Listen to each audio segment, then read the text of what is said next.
When Russia invaded, it wasn't just Ukraine being tested. The whole world faced a test for the ages. Europe was being tested. America was being tested. NATO was being tested. All democracies are being tested. And the questions we faced were as simple as they were profound. Would we respond, or would we look the other way? Would we be strong, or would we be weak? Would we, all of our allies, would be united or divided? 1 year later, we know the answer. We did respond. We would be strong. We would be united.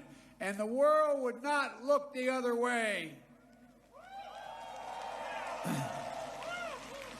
We also face fundamental questions about the commitment to the most basic of principles. Would we stand up for the sovereignty of nations? Would we stand up for the right of people to live free from naked aggression? Would we stand up for democracy? 1 year later, we know the answers. Yes, we would stand up for sovereignty, and we did. Yes, we would stand up for the right of people to live free from aggression, and we did. And we would stand up for democracy, and we did. And yesterday, I had the honor to stand with President Zelensky in Kiev to declare that we will keep standing up for these same things, no matter what.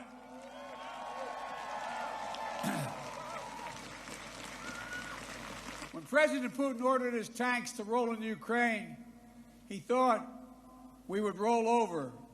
He was wrong. The Ukrainian people are too brave. America, Europe, a coalition of nations from the Atlantic to the Pacific, we were too unified. Democracy was too strong. Instead of an easy victory he perceived and predicted, Putin left with burnt-out tanks and Russia's forces in disarray. He thought he'd get the Finlandization of NATO. Instead, he got the NATOization of Finland and Sweden. He thought NATO would fracture and divide. Instead, NATO is more united and more unified than ever before. He thought he could weaponize energy to crack your resolve, Europe's resolve. Instead, we're working together to end Europe's dependence on Russian fossil fuels. He thought autocrats like himself were tough and leaders of democracy were soft. And then he met the iron will of America and the nations everywhere that refused to accept the world governed by fear and force. He found himself at war with a nation led by a man whose courage would be forged in fire and steel, President Zelensky.